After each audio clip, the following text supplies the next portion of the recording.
Good afternoon, good day, whatever it is where you are. Welcome to Marketer Access. I'm going to give people a few minutes to get in so we can all be here.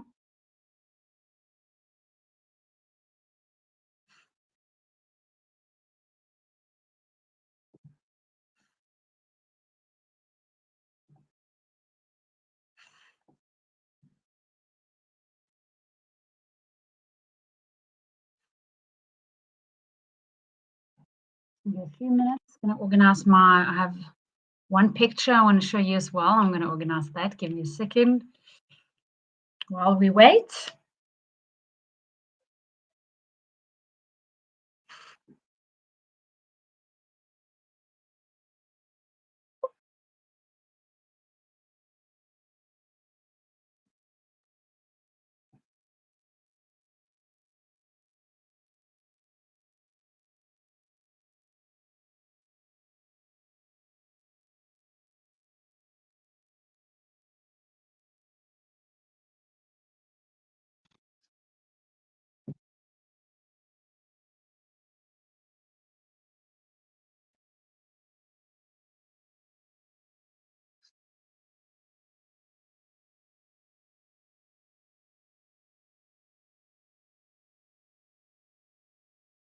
Hopefully I got that sorted. Let me see.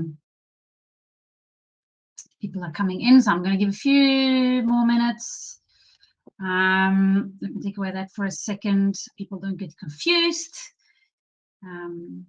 Welcome. We are live on various channels. We're live on Facebook. We are live on YouTube. We are live on LinkedIn. And we are also live via our website. And the session is Marketer Access, which is really a space for people to come together to ask any questions they might have about anything digital marketing related.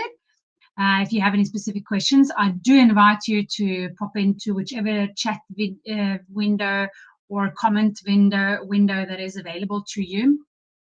I will get them all through regardless of which platform you're connecting from. So just really take advantage of this time to ask any questions that you might have. I will answer anything. Today's main topic is lifecycle marketing, but really if there's questions about other things, I prioritize the questions over any potentially planned content. I do invite a lot of marketers into these sessions because I do believe that as marketers, we need to be on top of everything. So I invite marketers to get inspiration. I invite to really come and ask any questions in a safe environment because no one knows who's asking which questions because I will all repeat them. So it's a really good space for everyone. And yeah, just come together. And if some people might be business owners, some people might be marketers, this is really a space for anyone that want to either get inspiration or some reflection on old knowledge or ask questions. So really welcome you. You will see at the bottom of my picture here as well, you will see different our handle, which is our handle on various platforms. All of the ones mentioned should have that handle. So I invite you to just follow us if you want to hear more about these market access and get more access to them, because we all play them off these channels. And if you want to get email notifications as well when these are happening, we do have a link as well to putting it up here to register to get invitations to these market access sessions. We do run them in English every second week, and then we run them in other language as well, the other weeks. But every Wednesday this time, we do run these market access. So if you have any planned questions, it's a free space for you to ask anything that you might want. So that's just to go through the basics. So I'm going to just show. First, I want to just check if there's anything so far on the chat. Chat is comments, whatever it is on the platform that you are on, will be what I would refer to as chat. So I'm going to just remove some of the fun overlays and stuff, and I'm going to show my presentation. I'm just going to get that up, see if I can get my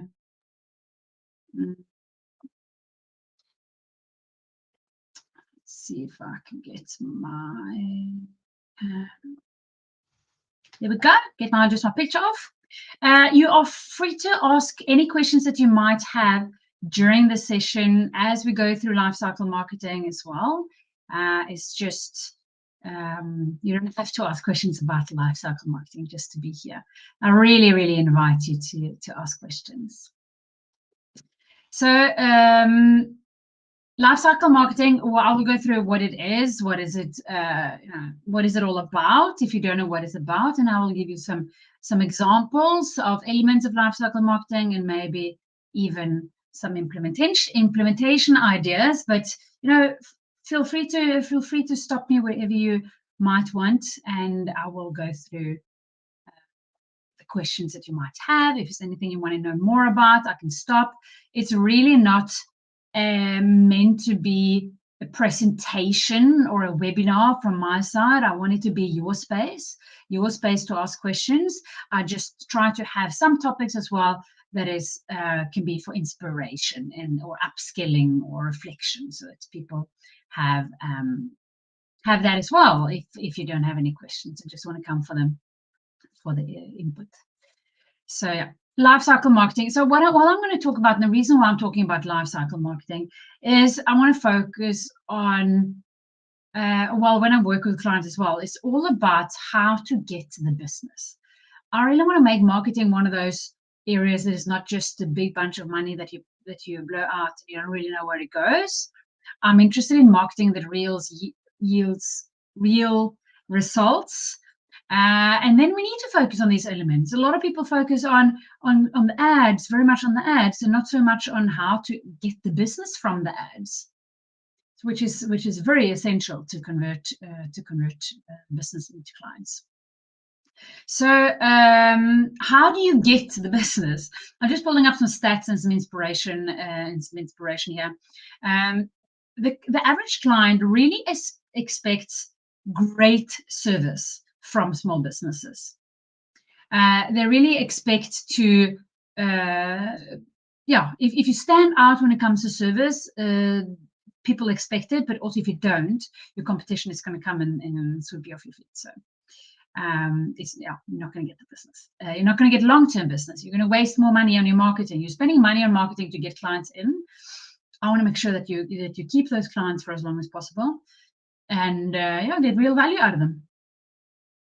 And 89% of people hire small businesses based on referrals. So all of these stats is from Keep Client Research. Is actually from 2018, which is now becoming a few years old. But it still is good stats. They haven't changed much. If anything, they just become more and more important. So I'm still using them. There could be a little bit more that people hire more based on referrals. A lot of people check referrals. They check feedback. What do people think about my product? What do people think about my service? Is something you should have on your website as well. So 89% of people hire small businesses based on referrals. And that all fits into lifecycle marketing. And it's often an area of priority that we do as well when we work with businesses. I will as well. I do have a slide on the priority, how to prioritize the different elements you should do to convert the clients, and part of the lifecycle marketing. So people want trustworthiness. They want to know that you deliver on what you say you deliver, and they want to know that you're good. So that they want to know that you know what you're talking about. So 44% of potential clients won't hire you if you don't follow up quickly. So that is one of the examples that we'll look into. You need to follow up quickly. And what is quickly? Quickly can a little bit depend on your business, but ideally you should follow up within an hour, I would say. You can also automate this so that you follow up immediately or within a couple of minutes. It really is important to close the business. And it's part of the lifecycle marketing as well, is to follow up, is around following up with your leads. And then just one more stat is that 36% of potential clients won't work with you if there's scheduling issues. Obviously, you want to make it easy to buy. I could have skipped this stat in this context, but yeah, don't have scheduling issues. Don't make it difficult to book an appointment with you. Don't make it difficult to book a demo call. Don't make it difficult to chat, to talk to you. It's really important to get the business. So the next graphic that I'm going to pull up is one. It's coming after this actually. This is just a definition of life cycle marketing. It is a simple framework that consists of three key systems that cover 9 phases. Oh, that's a lot of numbers. It's one framework, so it's a system that helps you through the customer journey or the buyer's journey in the defined 9 phases, and those 9 phases are bulked into 333. Small business owners can use these to define a marketing strategy that will actually help you create clients and sell to them and upsell to them and get more business out of them. We will look into that when I show you the graphic later. It helps deliver an experience that impresses, so the clients keep coming back, and you want to get the referrals and the recommendations in as well. So all that is what lifecycle marketing is covering, and it's quite important that it goes way beyond just initiating the click. So let me take my picture away again. So lifecycle marketing is really to how marketing should convert clicks into customers. You can see the 3 main areas there: collecting leads, converting clients, and creating fans. A lot of the businesses that I work with, they do the element of collecting leads. They are often frustrated that they're not converting enough leads. They think they're wasting money. And the reason for that is often that there's not enough focus on how to convert clients and how to create fans. And I will show you some stats around that as well. But it's actually 96% of people that are, call it, collected in this one, but that visit your website or see an ad from you will not immediately convert into clients. It doesn't mean they're not going to convert into clients. It just means that you're not going to get them straight off buying something from you. And a lot of that is related to trust. We looked at in the beginning of the stats. It's a lot about trust, knowing that you're a good partner, understanding that others have appreciated your services. And this is why you need to also have the creating fans element of lifecycle marketing. So that is the 3 main ones. I do have slides on them as well, one on collecting leads, converting clients, and creating fans. But you will see when we come to the priorities, how you should prioritize this work, that it doesn't start with collecting leads. It starts with looking at the processes that leads to conversion, that leads to, for those leads, those collected leads becoming clients. Because if you don't have that in place, you will waste money on your marketing. So lifecycle marketing it goes around and around. It's like an eternity symbol, just 3 elements. Again, under there you will see. So I've stolen this graphic from Keep. We are a Keep certified partner, but just to give them the credit for who they created this. But I use it a lot in presentations when I talk about lifecycle marketing. So it's all about collecting leads is divided into 3 elements. It is attracting or targeting your leads. You need to know who you want to talk to. Then what you need to do, you need to attract them. So you can't just shoot out whatever ads you want. You need to attract with that ad. You need to attract people to you and to take action. And for now, if you only do that, you might get a click. You track them, and they see your ad, and they might tracking could be just stopping their scrolling in their Facebook feed. It can be clicking on your ad. It can be a lot of different things. You need to attract the potential prospects for them to show some interest in your company. If you don't, you will just not even get further, and then you waste money on having that ad shown because you're not attracting your potential clients. Then the next one is capture. A lot of people fail on this. So they attract, they run ads, they find the target group, they find something that people click on, and they figure that out. You can do a lot of testing. I highly recommend doing some testing of your ads to get people to click on them. But a click is not really a sale, and it's not really even the opportunity to have a sale. So what you need to do, you need to capture your leads.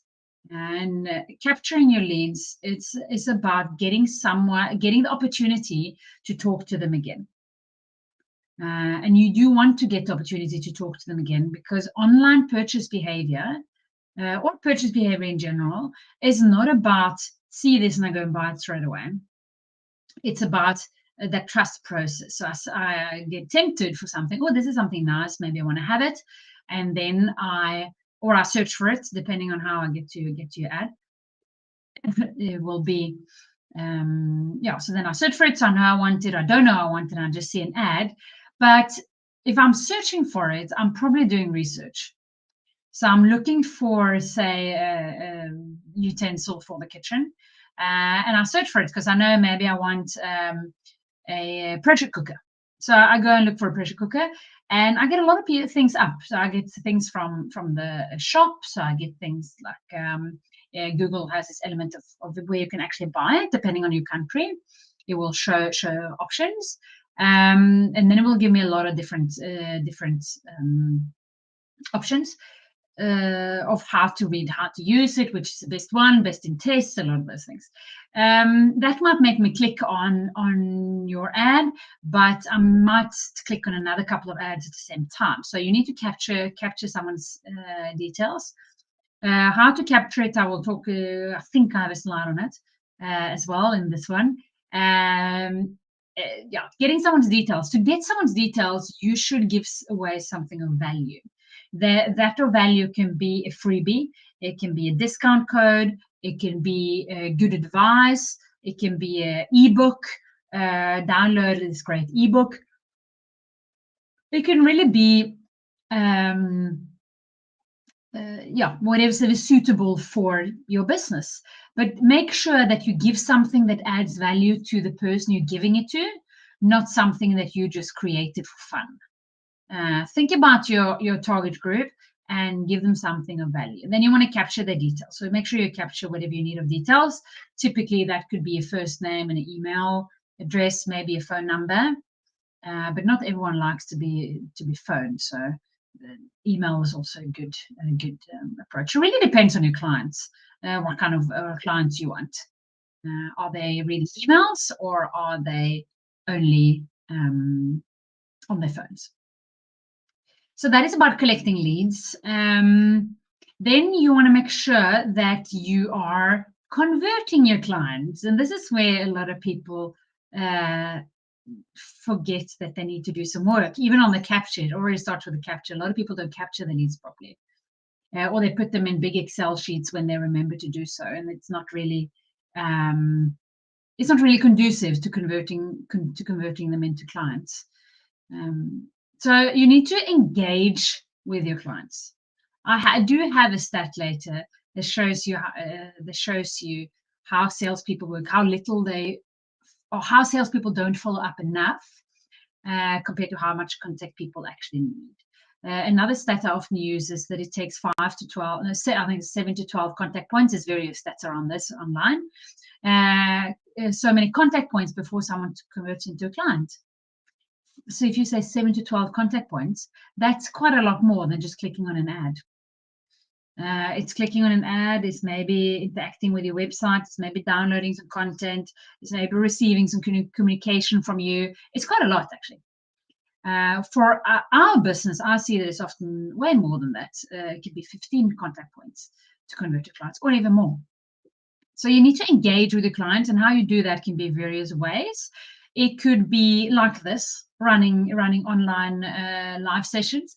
It could be email. Email is a very cheap way of keeping in contact with your prospective clients, but you want to make sure that you don't spam them. So I'll talk a little bit about that as well. So you really want to engage. It can be remarketing, which is marketing to the same people that have interacted with you before. Is a very valuable way of marketing. So you can just the way that your client would like to engage. It can be via messages or phone if that is relevant, but don't phone because you want to phone because it's the right thing for the client.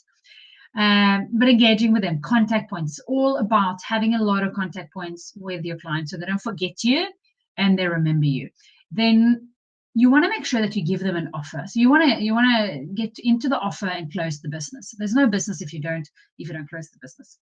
So you want to give them an offer, remind them, or if you don't want to give them a discount or don't want to give them anything like that, remind them of the offer that they were interested in. If it was a pressure cooker, remind them of the pressure cooker and maybe the price. And then you have to also make sure that you close the business. It needs to be super easy to buy from you.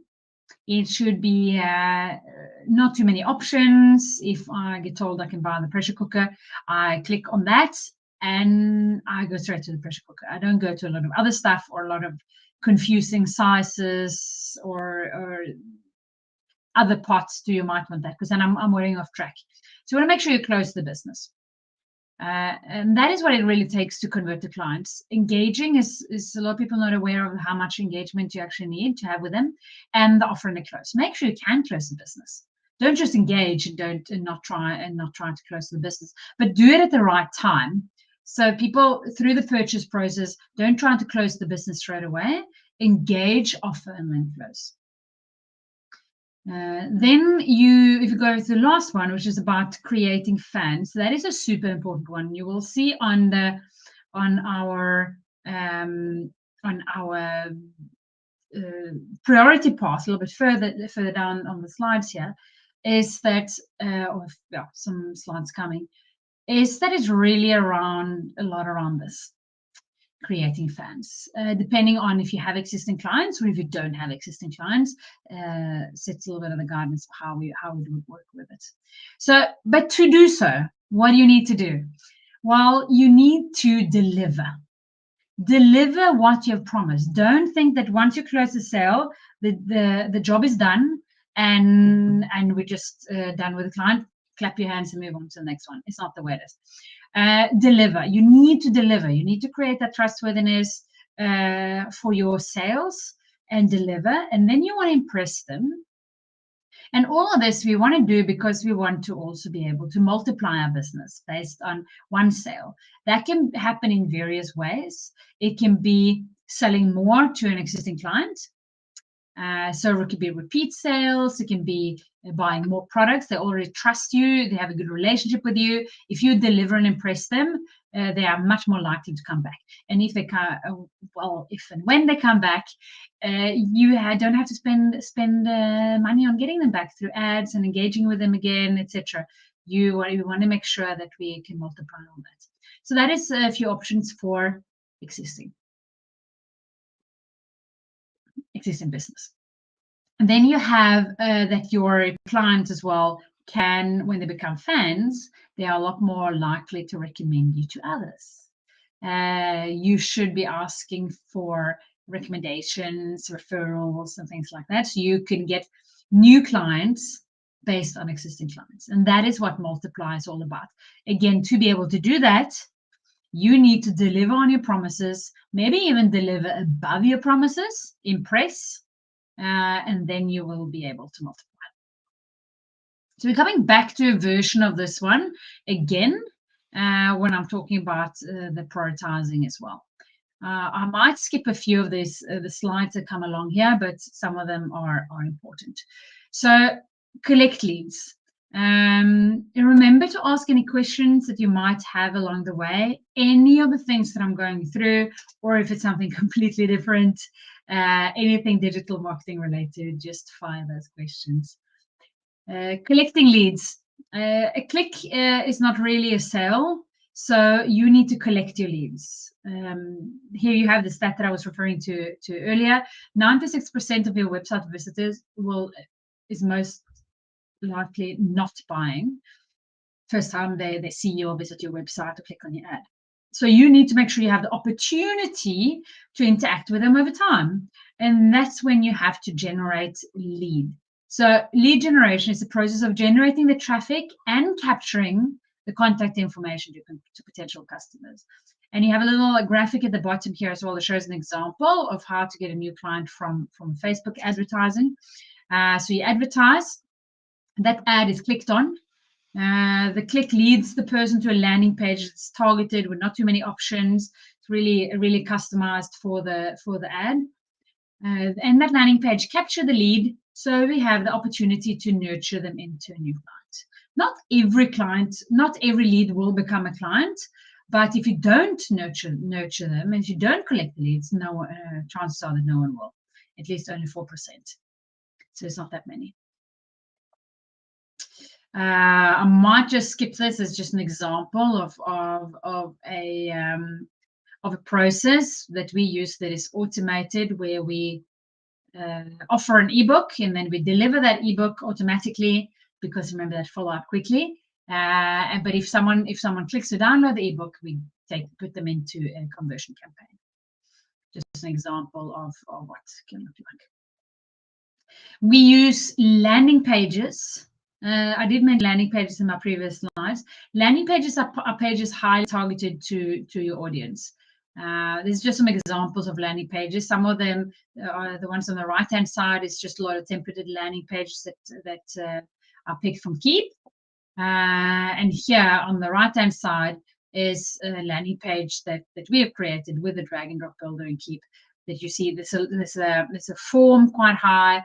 And there's some text and some information, but it's not a full website. It's a landing page, so it's really targeted to the ad that we run towards these pages. Then you need to convert into clients, and that is for that we need lead nurturing. And you see my graphic is back up here. We do need to focus on nurturing. There's a lot of things you can do within nurturing, but mentioning two here. Stay in touch. You need to stay in touch. Know when to follow up. Automate if you can. If you have automation tool, automate if you can. If you don't have an automation tool, I'm inviting you to try this one, if you want to. But so stay in touch. Know when to follow up. Focus on the leads that are warm. If you're going to phone them, if you're going to spend your time efficiently, phone the ones that are worth phoning. Phone the ones that wants to be phoned. Then you have email marketing. Please do not spam people. Send the right information at the right time. See, so I've got some connection issues. I don't know if they're still going. Seems like that's sorted out. So do not spam people. Send the right information to the right person. Let's see if I seem to have some connection issues. I'm just going to take away a few things, making sure it's all right.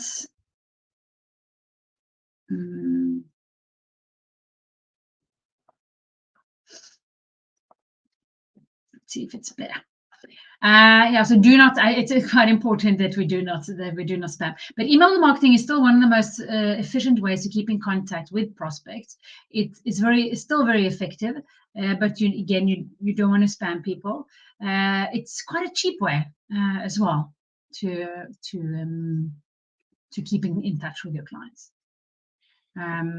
It's an element where it's really a good place to use an automation tool.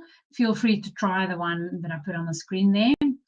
You can see the link underneath that you can use to claim it. But you might have one already. You might not. Need one, but there's one if you want to try it. So it's all about converting clients. And I'll give you some further stats. Taking away this.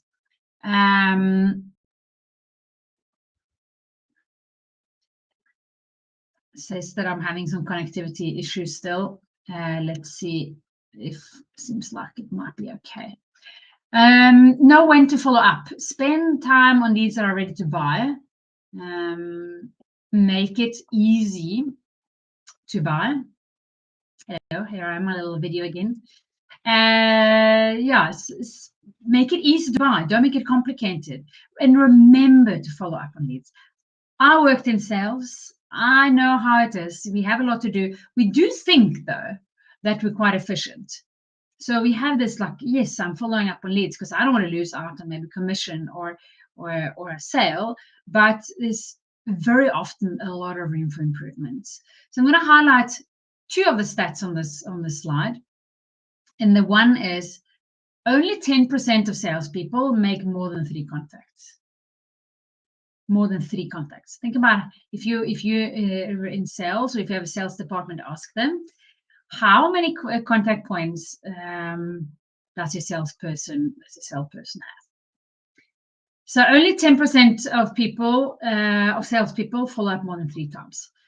But if you go to the bottom part, 80% of sales are made on the 5th to 12th contact. So that is that stat. But if you see how many sales are made after the 3rd contact, so only 10% of salespeople make more than 3 contacts. 90% of sales are made on the 4th contact or up.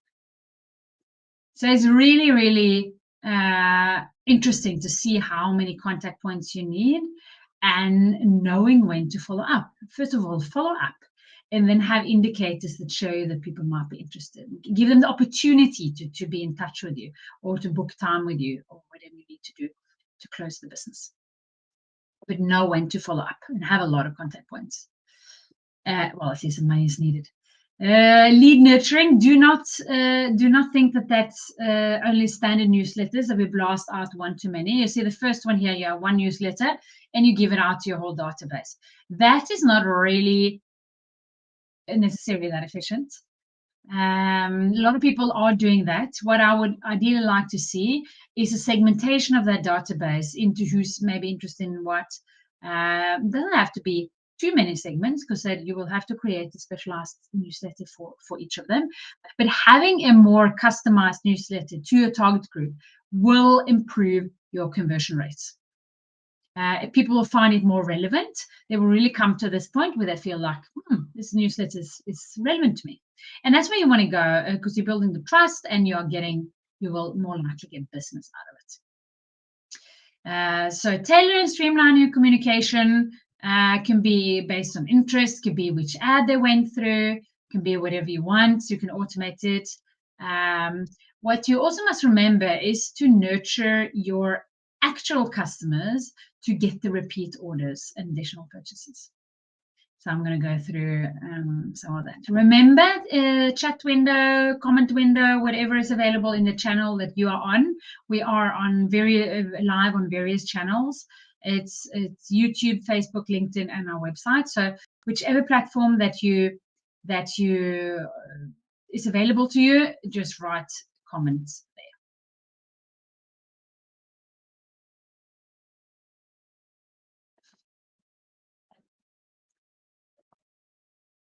So, and then it's the last one of the lifecycle marketing, which is about creating fans. And you will see priority. This is an easy way to start. Follow up with your customers after a purchase. Say thank you for purchasing. Hey, it's 1 month since you bought this and that, or since we started the service. Appreciate loyalty, and then you can even move on to the next one already. Segment your customers into who's happy and who's not, and ask for reviews from the people that are happy.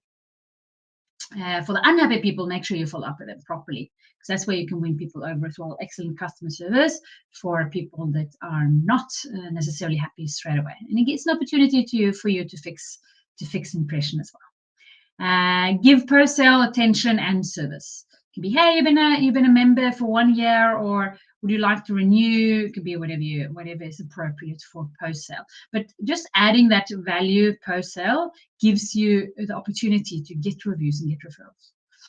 Remember that from the lifecycle marketing. So how to get referrals and reviews, for that sake, you need to ask for them.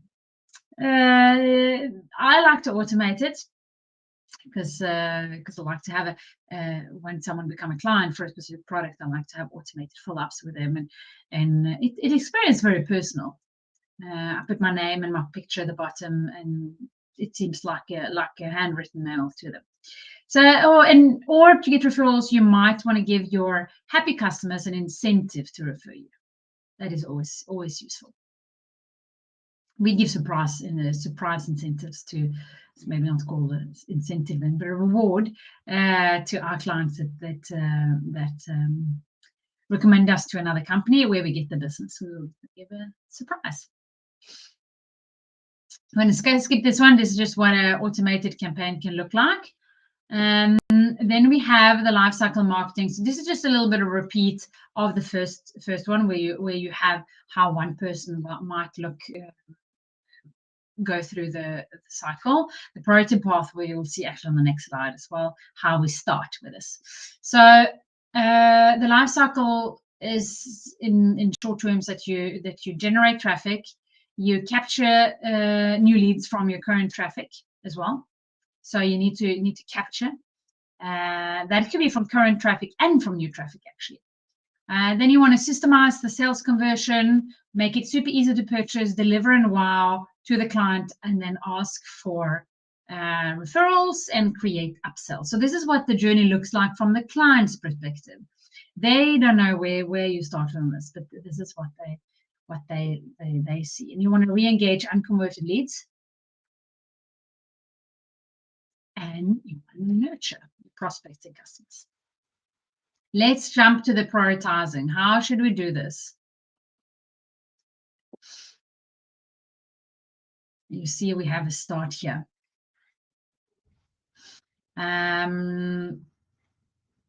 Might have some issues, but I'm gonna maybe just leave this slide up. So where you want to start is if you have an existing list, you want to re-engage that list. If people have lists and they never do anything about them, really engage with your existing list. You don't even have to spend on that because you can they're already yours. You have their contact details, so they're already on your list. So drive your that is really a quick win. Really a quick win. Then you want to capture leads. Let me just change something here. I'm just going to change a little bit of my connection.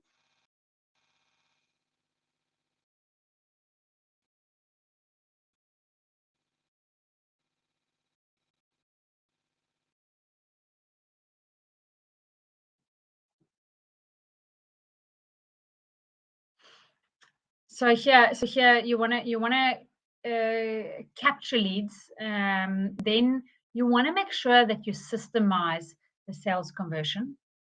You want to make sure that that's working for you.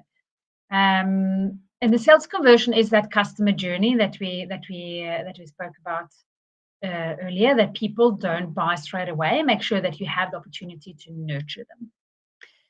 Then you want to make sure that you deliver. So this is also the priority path that we use when we work with clients that want to implement lifecycle marketing.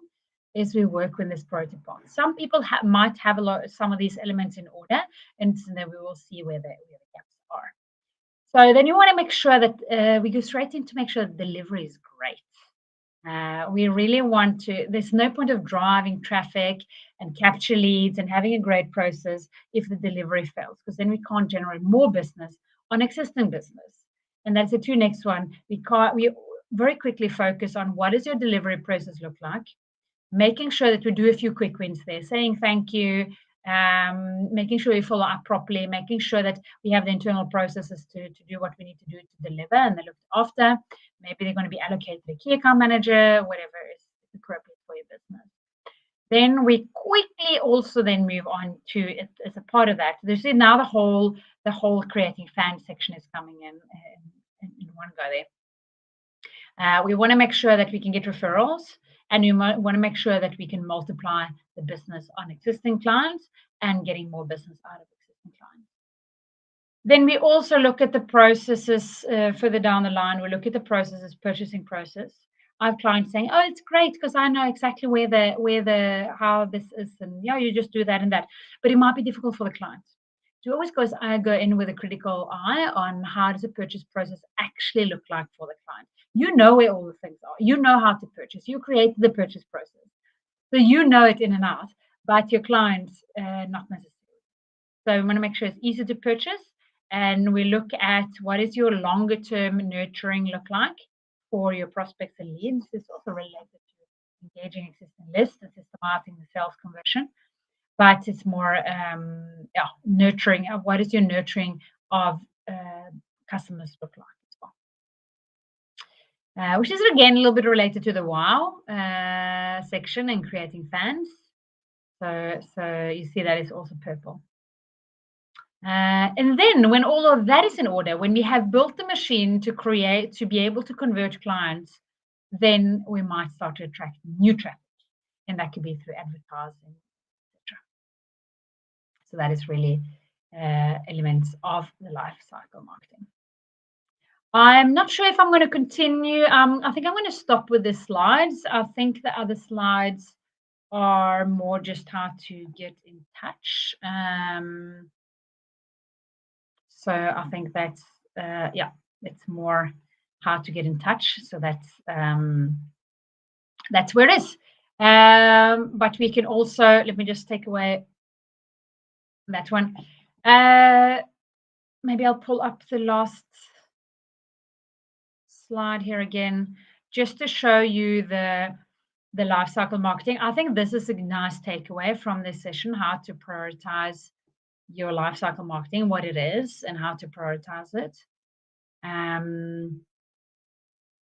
It's really a good way to start. If you have an existing list, start with the existing list, send them some communication, capture the details for new traffic, capture details of new traffic as well. Systemize, make sure you deliver a great service or product. Ask the whole fans, think about the fans. Most people can do something around conversion. Most people can do something around creating fans.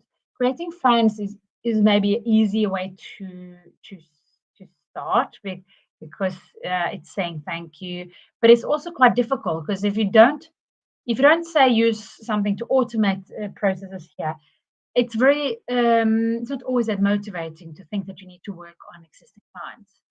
It really is when you see the value and you see a subscription being extended further and getting referrals. But if you don't have a lot of people or don't know how to prioritize your time, people often go to chasing new clients over working with existing clients. So just remember that element as well.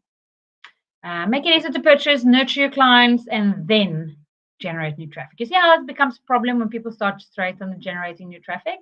Because all the other stuff is not in place to convert that traffic. So that is all that I really wanted to go through today. Again, this is a space for you to ask questions. If you have any questions about lifecycle marketing, if you have any questions about anything digital marketing, it's really your space. If you don't have them now and they might come up later, that is also okay. You can follow us on the various social channels. We're here now live on YouTube, Facebook, LinkedIn, and on live streaming on our website. But I really hope to get you coming in, getting your questions, register for more of these sessions. If you follow our pages, you will see when these sessions come out. It will come up as live sessions every Wednesday. Not every Wednesday, it's every second Wednesday in English. So that is a little treat for you. What I do have here as well, I'm going to put a link up on the screen. If you want to do this, is something I got from Keep. They are offering something they call lifecycle marketing assessment, where you can go and check yourself. Where are you at with your lifecycle marketing? It's a free tool. You can go to the link below here, and you can see where you are at. If you want help with any of this, you see where you're at, and I really want help, feel free to contact us, or use a framework that you get from lifecycle marketing and do it yourself. It's really a recommendation. I don't know if there's any questions. If not, I'm not going to keep you here.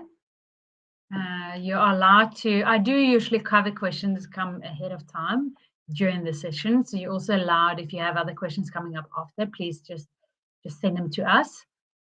Again, we are on the various channels under Pine 3 marketing, and yeah, welcome any questions. I normally bring them up again in the next live session. So then you will, if you ask me a question directly, we will always reply anyway to you. So you don't have to attend the next session if you can't do it, just because you asked a question.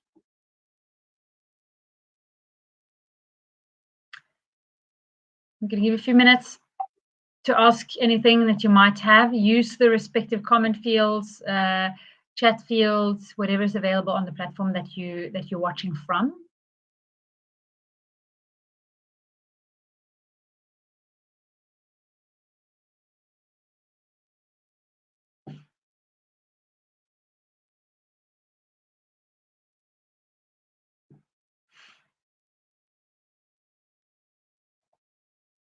If there's no further questions, I think yes, thank you. I covered most of the things that I had from earlier, and I also covered some of the questions that we often get when we work with clients. So I want to wish you a great day. Thank you for tuning in, and I hope to see you again soon.